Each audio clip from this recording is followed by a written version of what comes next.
Hello everyone. In our today's session, we are going to discuss about TRIPS and TRIMS, trade-related intellectual property rights, trade-related investment. Students, let us know something about intellectual property rights first.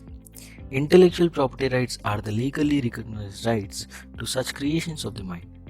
Under intellectual property law, owners are granted certain exclusive rights to a variety of intangible assets such as musical, literary, and artistic works, discoveries and inventions, and words, phrases, symbols, and designs. Common types of intellectual property rights include copyright, trademarks, patent, among others. Trade-related intellectual property rights. The Agreement on Trade-related Aspects of Intellectual Property Rights is an international agreement administered by the World Trade Organization that sets down minimum standards for many forms of intellectual property regulation. It was negotiated at the end of Uruguay round of General Agreement on Tariff and Trade in 1994.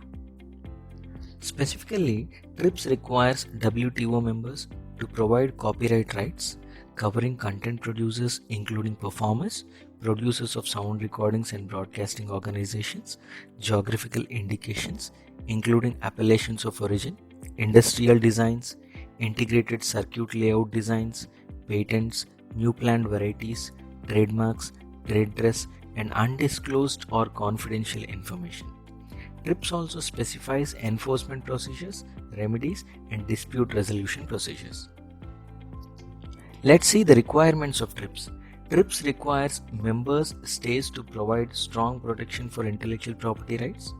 For example, under TRIPS, copyright terms must extend at least 20 years unless based on the life of the author. Computer programs must be regarded as literary works under copyright law and receive the same terms of protection. Patents must be granted for inventions in all fields of technology, provided they meet all the patentability requirements.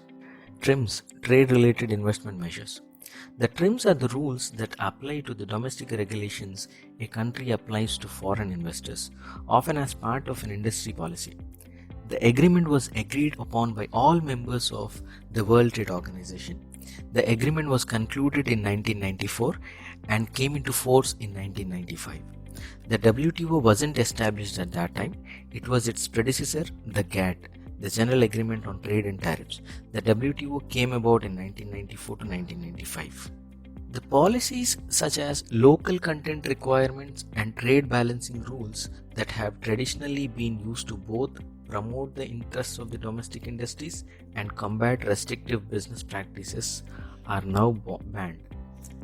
In short, TRIMS are rules which restrict preference of domestic firms and thereby enable international firms to operate more easily with foreign markets.